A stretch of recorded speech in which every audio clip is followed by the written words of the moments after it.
Welcome to our channel. నేను మీ చరణ్ పరిమి. యుద్ధ రంగంలోకి ఈరోజే అడుగుపెట్టిన మోదీ. సో యుద్ధ రంగం ఎక్కడ జరిగింది ఏంటి అనేది చూస్తే ఉక్రెయిన్ రష్యా వార్ జరుగుతూ ఉంది కదా. సో ఇప్పుడు ఆ యుద్ధం జరుగుతున్న ఉక్రెయిన్లోకి మోదీ గారు అయితే అడుగుపెట్టారు. చాలా కాలం తరువాత ఉక్రెయిన్లో అడుగుపెట్టిన భారతదేశ ప్రధాని. అదేవిధంగా ఆ ముందు రోజు పోలాండ్కి కూడా వెళ్ళారు. సో పోలాండ్ ఉక్రెయిన్ పర్యటన ఒకేసారి చేస్తూ ఉన్నారనమాట. ఇది ఎందుకు జరుగుతుంది, దీని వెనుక ఏం చేయబోతున్నారు మోడీ గారు, యుద్ధాన్ని ఆపడానికా లేకపోతే మరింకేమైనా స్ట్రాటజీస్ ఉన్నాయనేది మనం ఒకసారి చర్చిద్దాం. నిజానికి మోడీ గారు ఇక్కడికి వెళ్ళడం అనేది ఒక స్ట్రాటజిక్ ప్లాన్. ఎందుకంటే రష్యాతో అత్యంత ఆప్తులు ఒక మైత్రి సంబంధం ఉన్న భారతదేశం ఇప్పుడు ఉక్రెయిన్కి వెళ్ళాలని నిర్ణయించుకోవడం ఆషామాషి వ్యవహారం కాదు. దీని వెనుక చాలా పెద్ద నిర్ణయాలే ఉన్నాయి. సో ఈయన టూర్ని కూడా యూరోపియన్ దేశాలు అలాగే అమెరికా, చైనా అందరూ కూడా గమనిస్తూ ఉన్నారు. మోదీ వెళ్ళారు, ఏం చేస్తారు అని. ఎందుకంటే మోదీ గారు ఉక్రెయిన్ వెళ్ళి ఈ యుద్ధాన్ని ఆపడానికి తన మాటలు చెప్పాలి, తను ఏదో ఒక ప్రయత్నం చేయాలి, తన మధ్యవర్తిత్వం ఉంటే తప్ప ఈ యుద్ధం ఆగదు అని చెప్పేసి యుద్ధం మొదలైనప్పటి నుంచి కూడా యూకే దేశాలు, ఐరోపా దేశాలు అలాగే అమెరికా కూడా చెబుతూ వచ్చారు, మోదీ గారు వెళ్ళి మాట్లాడండి అని. అమెరికా విదేశాంగ మంత్రులు అలాగే బైడెన్ కూడా తన స్పీచ్ల్లో అనేక సార్లు అన్నారు, మోదీ మాత్రమే ఈ యుద్ధాన్ని ఆపగలిగిన వ్యక్తి అని చెప్పి. సో అయినా సరే మోదీ గారు ఆ ప్రయత్నం అయితే చేయలేదు. కొంతమంది అనొచ్చు మోదీ గారు యుద్ధాన్ని ఆపే శక్తి ఉంది, కొద్ది రోజులు ఆపాడు కూడా అని చెప్పి. అదంతా డమ్మీ మాటలే. నిజానికి ఆయన యుద్ధాన్ని ఆపలేదు. రష్యాని కొన్ని గంటల పాటు యుద్ధంలో రష్యా చర్యలు తీసుకోకుండా కొన్ని గంటలు ఆపగలిగారు. అది కూడా ఆ వార్ మొదలైన తర్వాత కొద్ది రోజులకి మన ఇండియా నుంచి చదువుకోవడానికి విద్యార్థులు అక్కడికి వెళ్ళారో వాళ్ళు ఆ యుద్ధంలో ఇరుక్కొని ఇబ్బందులు పాలయ్యారు.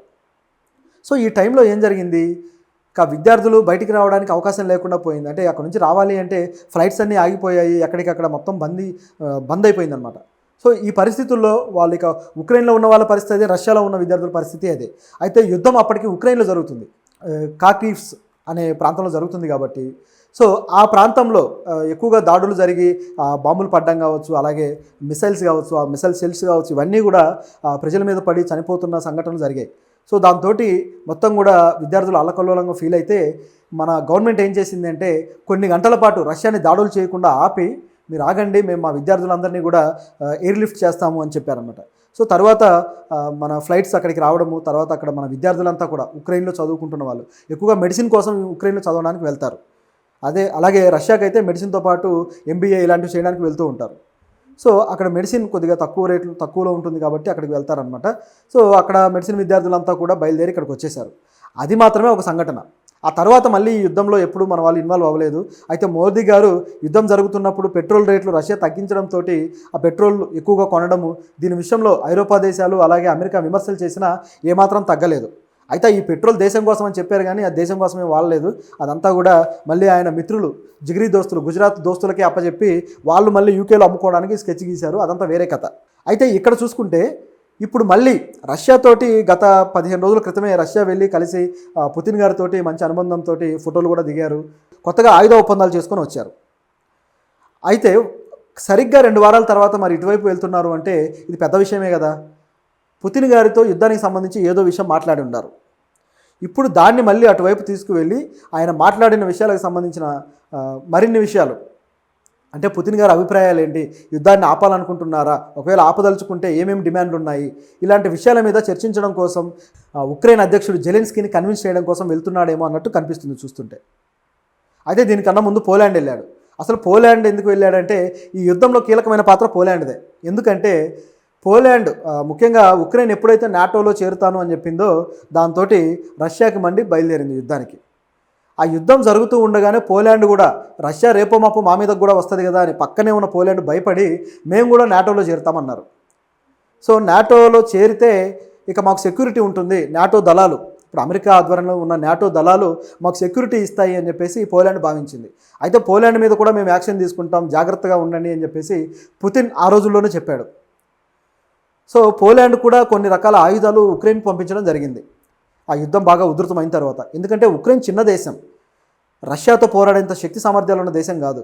అన్ని ఆయుధ సంపత్తి ఉక్రెయిన్ దగ్గర లేదు.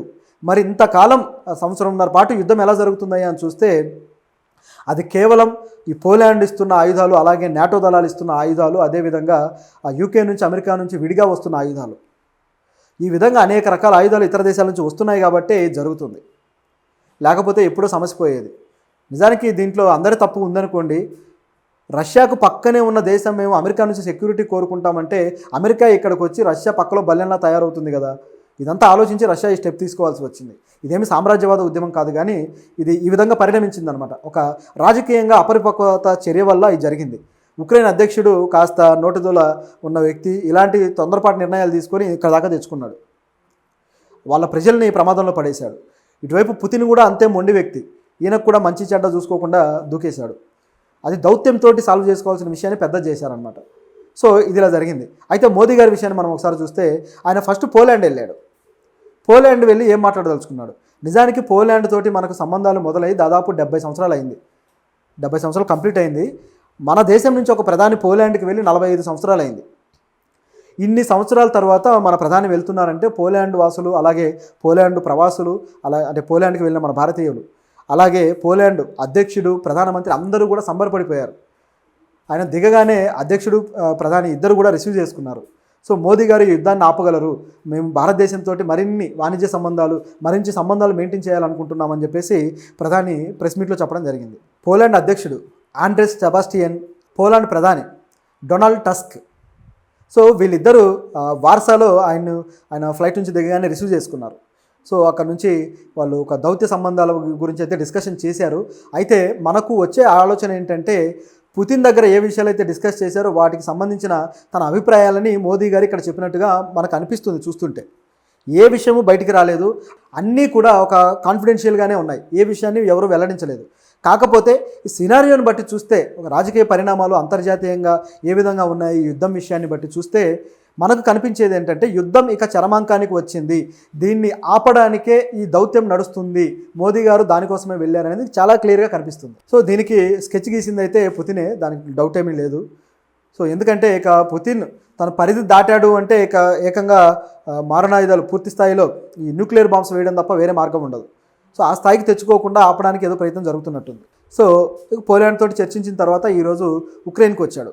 సో ఉక్రెయిన్ అధ్యక్షుడు కూడా ఆయన రిసీవ్ చేసుకున్నారు. ఉక్రెయిన్లో ప్రవాస భారతీయులు అయితే మోదీ గారిని కలవడానికి మేము ఎదురు చూస్తున్నామని చెప్పేసి వాళ్ళు కూడా బయట మాట్లాడుతూ ఉన్నారు.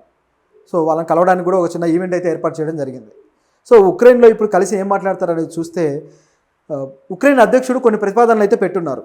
అవేంటంటే ఇప్పటిదాకా వార్ అనేది ఉక్రెయిన్లో జరిగింది. అంటే రష్యా దళాలు వెళ్ళి ఉక్రెయిన్లో వార్ చేసి ఉక్రెయిన్ సిటీస్ని ఆక్రమిస్తూ వెళ్ళారు.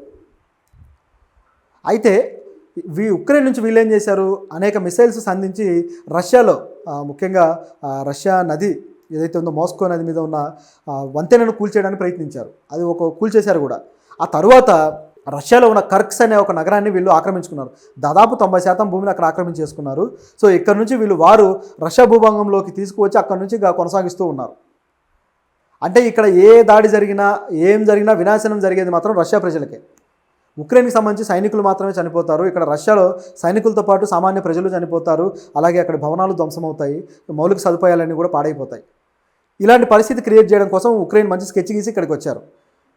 కాబట్టి రెండు ప్రాంతాల్లో యుద్ధం జరుగుతూనే ఉంది. ఇది ఈ విధంగా ఉండగా ఇక దీన్ని కంట్రోల్ చేయాల్సిన బాధ్యత ఉంది. సో ఇప్పుడు ఉక్రెయిన్ అధ్యక్షుడి ప్రతిపాదన ఏంటంటే ఈ యుద్ధం ఆగాలి అంటే రష్యా మా దేశంలో ఆక్రమించుకున్న ప్రాంతాలని వదిలేయాలి, అలాగే మేము రష్యాలో ఆక్రమించుకున్న భూభాగాన్ని వదిలేస్తాం, ఇది ఒప్పందం. సో ఈ విధంగా అయితేనే యుద్ధం ఆగుతుంది అని చెప్పేసి ఈయన ప్రతిపాదన అయితే పెట్టాడు. సో ఈ ప్రతిపాదన మీద ఒక క్లారిటీ ఇవ్వడం కోసం మోదీ గారు ప్రయత్నిస్తున్నారు. ఉక్రెయిన్ సెక్యూరిటీ చీఫ్ కూడా అంద్రే యర్మాక్, సో ఈయన మన సెక్యూరిటీ సలహాదారు అజిత్ దోవల్ గారికి ఫోన్ చేశారు.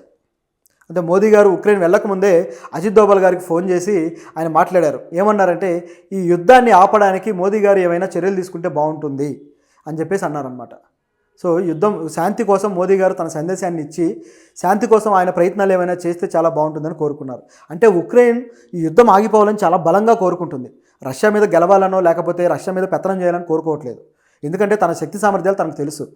సో ఈ కోరిక మేరకు ఇప్పుడు మోదీ గారు ఖచ్చితంగా తన శాంతి సందేశం వినిపించి ఏదో విధంగా యుద్ధం ఆపడానికైతే ఆ దౌత్యాన్ని ఉపయోగిస్తారనేది కనిపిస్తుంది. అది నాకు అనిపిస్తుంది. సో ఈ క్లారిటీ అయితే కరెక్ట్గా వచ్చి ఇద్దరు కన్విన్స్ అయితే మాత్రం ఇది ఆగుతుంది. అయితే ఇందులో అసలైన నిర్ణయం తీసుకోవాల్సింది ఏంటంటే నాటోలో ఉక్రెయిన్ చేరి ఉండాలా వద్దా. నాటో నుంచి ఉక్రెయిన్ పక్కకు తొలగితే మాత్రమే ఉక్రెయిన్ సేఫ్గా ఉంటుంది. నిజానికి ఉక్రెయిన్ వెనకాల ఉండే యుద్ధాన్ని ఇంత ఎంకరేజ్ చేస్తూ ఉంది కేవలం అమెరికానే. నాటోకి పెద్ద తలకాయ అమెరికా మాత్రమే ఉక్రెయిన్ వెనకాల నుండి జరుగుతుంది. మేము నాటోలో చేర్చుకోము, మీ దారి మీరు చూసుకోండి అంటే ఏ గోలా ఉండదు. కానీ అమెరికాకు కావాల్సింది అన్ని దేశాలు నాటోలో ఉండాలి, రష్యాని ఒంటరిని చేయాలి, చైనాని ఒంటరిని చేయాలనేది వీళ్ళ స్కెచ్. దానికోసమే ఈ యుద్ధం జరుగుతూనే ఉంది. అమెరికా మర్యాదగా ఉంటే ఇంత దూరం వచ్చేది కాదు. సో మోదీ గారు తన దౌత్యాన్ని ఏ విధంగా చూపించబోతున్నారు, ఈ యుద్ధాన్ని ఏ విధంగా ఆపబోతున్నారు, తనకై తాను ఇచ్చుకున్న సొంత బిరుదు విశ్వగురు అని తానే ఇచ్చేసుకున్నాడు కదా, ఆ బిరుదుకు మరి ఆయన ఇప్పుడు న్యాయం చేస్తారా లేదా చూడాలి. ఒకవేళ ఈ న్యాయం జరిగి యుద్ధం ఆగితే మాత్రం నిజంగా మోదీ గారికి సెల్యూట్ చేయొచ్చు.